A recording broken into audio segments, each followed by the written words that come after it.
Chapter 11. I looked again at the slip of paper where I had written my visits. Dean, 3, Thompson's Yard, old dog ill.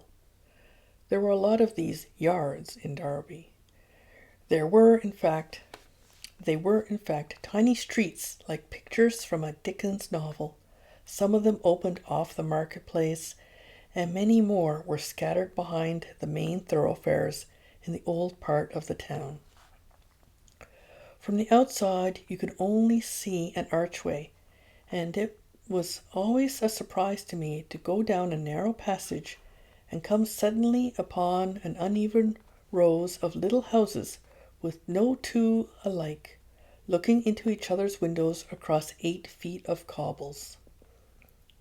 In front of some of the houses a strip of garden had been dug out, and marigolds and nasturtiums straggled over rough stones. But at the far end the houses were in tumble-down condition, and some were abandoned with their windows boarded up. Number 3 was down at this end, and looked as though it wouldn't be able to hold out much longer.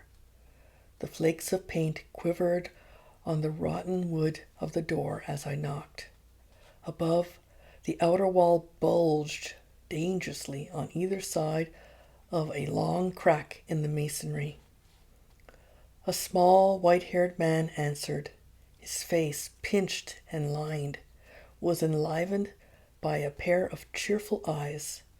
He wore a much-darned woolen cardigan, patched trousers, and slippers. "I've come to see your dog," I said, and the old man smiled. "Oh, I'm glad you've come, sir," he said. "I'm getting a bit worried about the old chap. Come inside, please." He led me into the tiny living room. "I'm alone now, sir. Lost my missus over a year ago. She used to think the world of the old dog." The grim evidence of poverty was everywhere. In the worn-out lino, the fireless hearth, the dank, musty smell of the place. The wallpaper hung away from the damp patches, and on the table the old man's solitary dinner was laid.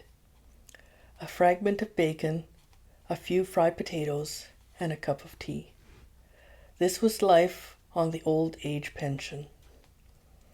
In the corner, on a blanket, lay my patient, a cross-bred Labrador. He must have been a big, powerful dog in his time, but the signs of age showed in the white hairs round his muzzle and the pale opacity in the depth of his eyes. He lay quietly and looked at me without hostility. "Getting on a bit, isn't he, Mr. Dean?" "Aye, that he is." "Aye, he is at that. Nearly 14, but he's been like a pup galloping about until these last few weeks. Wonderful dog for his age, is old Bob, and he never offered to bite anybody in his life. Children can do anything with him. He's my only friend now. I hope you'll be able to put him right. I hope you'll soon be able to put him right." Is he off his food, Mr. Dean?" "Yes, clean off. And that's a strange thing, because by gum, he could eat.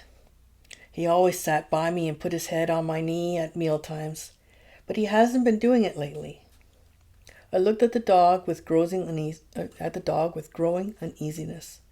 The abdomen was grossly distended, and I could read the telltale symptoms of pain: the catch in the respirations, the retracted commissures of the lips, the anxious, preoccupied expression in the eyes. When his master spoke, the tail thumped twice on the blankets, and a momentary interest showed in the white old eyes. But it quickly disappeared, and the blank inward look returned. I passed my hand carefully over the dog's abdomen. Ascites were pronounced, and the dropsical fluid had gathered till the pressure was intense. "Come on, old chap," I said. "Let's see if we can roll you over." The dog made no resistance as I eased him slowly onto his side, but Just as the movement was completed, he whimpered and looked round. The cause of the trouble was now only too easy to find. I palpated gently. Through the thin muscle of the flank, I could feel a hard, corrugated mass. Certainly a splenic or hepatic carcinoma, enormous and completely inoperable. I stroked the old dog's head as I tried to collect my thoughts. This wasn't going to be easy. "Is he going to be ill for long?" the old man asked, and again came the thump-thump of the tail at the sound of the loved voice. "It's miserable when Bob isn't following me round the house when I'm doing my little jobs. I'm sorry, Mr. Dean, but I'm afraid this is something very serious. You see this large swelling? It is caused by an internal growth." "You mean cancer?" the little man said faintly. "I'm afraid so, and it has progressed too far for anything to be done. I wish there was something I could do to help him, but there isn't." The old man looked bewildered and his lips trembled. "Then he's going to die?" I swallowed hard. "We really can't just leave him to die, can we? He's in some distress now, but it will soon be an awful lot worse. Don't you think it would be kindest to put him to sleep? After all, he's had a good long innings." I always aimed at a brisk, matter-of-fact approach, but the old cliches had an empty ring. The old man was silent. Then he said, "Just a minute," and he slowly and painfully knelt down by the side of the dog. He did not speak, but ran his hand again and again over the gray old muzzle and the ears, while the tail thump, thump, thumped on the floor. He knelt there a long time while I stood in the cheerless room, my eyes taking in the faded pictures on the walls, the frayed, grimy curtains, the broken springed armchair. At length the old man struggled to his feet and gulped once or twice. Without looking at me, he said huskily, "All right, will you do it now?" I filled the syringe and said the things I always said. "You needn't worry, this is absolutely painless, just an overdose of an anesthetic. It is really an easy way out for the old fellow." The dog did not move as the needle was inserted, and as the barbiturate began to flow into the vein, the anxious expression left his face, and the muscles began to relax. By the time the injection was finished, the breathing had stopped. "Is that it?" the old man whispered. "Yes, that's it," I said. "He's out of his pain now." The old man stood motionless, except for the clasping and unclasping of his hands. When he turned to face me, his eyes were bright. "That's right. We couldn't let him suffer, and I'm grateful for what you've done. And now, what do I owe you for your services, sir?" "Oh, that's all right, Mr. Dean," I said quickly. "It's nothing. Nothing at all. I was passing right by here. It was no trouble." The old man was astonished. "But you can't do that for nothing." "Now, please say no more about it, Mr. Dean. As I told you, I was passing right by your door." I said goodbye and went out of the house, through the passage and into the street. In the bustle of people and the bright sunshine, I could still see only the stark little room, the old man, and his dead dog. As I walked towards my car, I heard a shout behind me. The old man was shuffling excitedly towards me in his slippers. His cheeks were streaked and wet, but he was smiling. In his hand, he held a small brown object. "You've been very kind, sir. I've got something for you." He held out the object, and I looked at it. It was tattered, but just recognizable as a precious relic of a bygone celebration. "Go on, it's for you," said the old man. "Have a cigar." Chapter 12. It was unfortunate that Siegfried ever had the idea of delegating the bookkeeping to his brother, because Scaledale House had been passing through a period of peace, and I found it soothing. For nearly a fortnight, there had been hardly a raised voice or an angry word, except for one unpleasant interlude when Siegfried had come in and found his brother cycling along the passage. Tristan found all the rage and shouting quite incomprehensible. He had been given the job of setting the table, and it was a long way from the kitchen to the dining room. It seemed the most natural thing in the world to bring his bike in. Autumn had come with a sharpness in the air, and at nights the log fire burned bright in the big room, sending shadows flickering over the graceful alcoves and up to the high carved ceiling. It was always a good time when the work of the day was through, and the three of us lay back in the shabby armchairs and stretched our feet out to the blaze. Tristan was occupied with the Daily Telegraph crossword, which he did every night. Siegfried was reading, and I was dozing. It embarrassed me to be drawn into the crossword. Siegfried could usually make a contribution after a minute's thought, but Tristan could have the whole thing worked out while I wrestled with the first clue. The carpet round our feet was hidden by the dogs, all 5 of them draped over each other in heavy breathing layers and adding to the atmosphere of camaraderie and content. It seemed to me that a chill breath struck through the comfort of the room as Siegfried spoke. Market day tomorrow, and the bills have just gone out.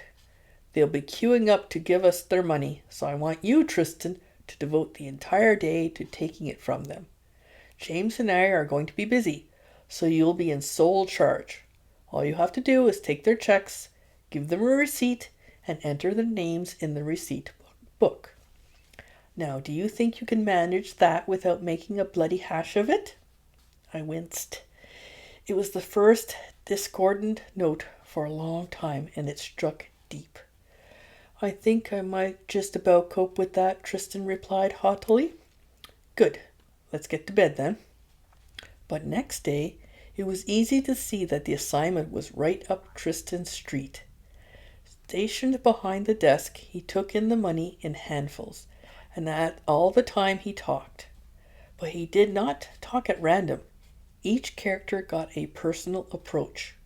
With the upright Methodist, it was the weather, the price of cows, and the activities of the village institute. The raffish type, with his cap on one side, exhaling fumes of market ale, got the latest stories which Tristan kept on the backs of envelopes. But the ladies he rose to his greatest heights. They were on his side from the first because of his innocent boyish face, and when he turned the full blast of his charm on them, their surrender was complete. I was amazed at the giggles which came from behind the door. I was pleased the lad was doing well. Nothing was going wrong this time. Tristan was smug at lunchtime, and cock-a-hoop at tea. Siegfried too was satisfied with the day's takings, which his brother presented in the form of a column of neat figures accurately totaled at the bottom. Thank you, Tristan. Very efficient. All with sweetness. At the end of the day, I was in the yard, throwing the used bottles from the boot of my car into the bin. It had been a busy day, and I had accumulated a bigger than usual load of empties. Tristan came panting in from the garden. Jim, I've lost the receipt book. Always trying to pull my leg, always joking, I said. Why don't you give your sense of humor a rest sometime? I laughed heartily and sent a liniment bottle crashing among the others. He plucked at my sleeve. I'm not joking, Jim. Believe me. I really have lost the bloody thing. For once, his sang-froid had deserted him. His eyes were wide, his face pale. But it can't just have disappeared, I said. It's bound to turn up. It'll never turn up, Tristan wrung his hands and did a bit of pacing on the cobbles. Do you know I've spent about 2 hours searching for it? I've ransacked the house. It's gone, I tell you. But it doesn't matter, does it? You'll have transferred all the names into the ledger. That's just it. I haven't. I was going to do it tonight. So that means that all the farmers who have been handing you money today are going to get the same bill next month? Looks like it. I can't remember the names of more than 2 or 3 of them. I sat down heavily on the stone trough. Then God help us all, especially you. These Yorkshire lads don't like parting with their brass once, but when you ask them to do it twice, oh, brother. Another thought struck me, and I said with a touch of cruelty, "And how about Siegfried? Have you told him yet?" A spasm crossed Tristan's face. "No, he's just come in. I'm going to do it now." He squared his shoulders and strode from the yard. I decided not to follow him to the house. I didn't feel strong enough for the scene which was bound to follow. Instead, I went out into the back lane and round behind the house to the marketplace where the lighted entrance of the Drover's Arms beckoned in the dusk. I was sitting behind a pint when Tristan came in looking as though somebody had just drained half a gallon of blood from him. "How'd it go?" I asked. "Oh, the usual, you know. Bit worse this time, maybe. But I can tell you this, Jim. I'm not looking forward to a month from today." The receipt book was never found, and a month later all the bills were sent out again, timed as usual to arrive on market day morning. The practice was quiet that particular day, and I had finished my round by mid-morning. I didn't go to the house, because through the waiting room window I could see the rows of farmers sitting round the walls. They all wore the same offended, self-righteous expression. I stole away to the marketplace. When I had time, I enjoyed moving among the stalls which crowded the ancient square. I could buy fruit, fish, second-hand books, cheeses, clothes, in fact nearly everything, but the china stall was my favorite. It was run by a Jewish gentleman from Leeds, fat, confident, sweating, and with a hypnotic selling technique. I never got tired of watching him. He fascinated me. He was in his best form today, standing in a little clearing surrounded on all sides by heaps of crockery, while beyond the farmers' wives listened open-mouthed to his oratory. "I'm not good looking," he was saying. "I'm not clever, but by God I can talk. I can talk the hind leg off a donkey. Now look here." He lifted a cheap cup and held it aloft, but tenderly, gripping it between his thick thumb and forefinger, his little finger daintily outspread. "Beautiful, isn't it? Now isn't that lovely?" Then he placed it reverently on the palm of his hand and displayed it to the audience. "Now I tell you, ladies, you can buy the self-same tea set in Connors in Bradford for £3.15. I'm not joking nor jesting. It's there, and that's the price. But my price, ladies?" And here he fished out an old walking stick with a splintered handle. "My price for this beautiful tea set," he held the stick by its end and brought it crashing down on the empty tea chest. "Never mind £3.15, crash! Never mind £3, crash! Never mind £2, crash! Never mind 30 bob, crash! Here, come on, who'll give me a quid?" Not a soul moved. All right. I could see I've met me match today. Go on, 17 and a tanner the lot." A final devastating crash, and the ladies began to make signals and fumble in their handbags. A little man emerged from the back of the stall and started to hand out the tea sets. The ritual had been observed, and everybody was happy. I was waiting, deeply content, for the next item from the virtuoso, when I saw a burly figure in a check cap waving wildly at me from the edge of the crowd. He had his hand inside his jacket, and I knew what he was feeling for. I didn't hesitate, but dodged quickly behind a stall laden with pig troughs and wire netting. I had gone only a few steps before another farmer hailed me purposefully. He was brandishing an envelope. I felt trapped, but then I saw a way of escape. Rapidly skirting a counter displaying cheap jewelry, I plunged into the doorway of the Drover's Arms, and avoiding the bar, which was full of farmers, slipped into the manager's office. I was safe, and this was one place where I was always welcome. The manager looked up from his desk, and he did not smile. "Look here," he said sharply. I brought my dog in to see you some time ago, and in due course I received an account from you. I cringed inwardly. I paid by return and was extremely surprised this morning to find that another account had been rendered. I have here a receipt signed by... I couldn't stand any more. I'm very sorry, Mr. Brooke, but there's been a mistake. I'll put it right. Please accept our apologies. This became a familiar refrain over the next few days, but it was Siegfried who had the most unfortunate experience. It was in the bar of his favorite pub, the Black Swan. He was approached by Billy Breckenridge, a friendly, jocular little character, one of Darby's worthies. Hey, remember that 3 and 6 I paid at your surgery? I've had another bill for it. Siegfried made it a polished apology. He'd had a lot of practice, and bought the man a drink. They parted on good terms. The pity of it was that Siegfried, who seldom remembered anything, didn't remember this. A month later, also in the Swan, he ran into Billy Breckenridge again. This time, Billy wasn't so jocular. Hey, remember that bill you sent me twice? Well, I've had it again. Siegfried did his best, but his charm bounced off the little man. He was offended. Right. I can see you don't believe I paid your bill.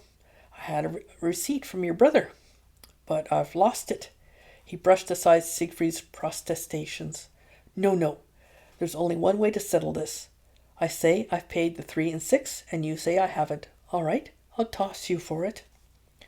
Miserably, Siegfried demurred, but Billy was adamant. He produced a penny, and with great dignity balanced it on his thumbnail. Okay, you call. Heads, muttered Siegfried, and heads it was.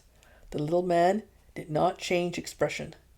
Still dignified, he handed the 3 and 6 to Siegfried. Perhaps we might be able to consider the matter closed. And he walked out of the bar. Now, there are all kinds of bad memories, but Siegfried's was of the inspired type. He somehow forgot to make a note of this last transaction, and at the end of the month, Billy Breckenridge received a 4th request for the amount, which he had already paid twice. It was about then that Siegfried changed his pub and started going to the Cross Keys.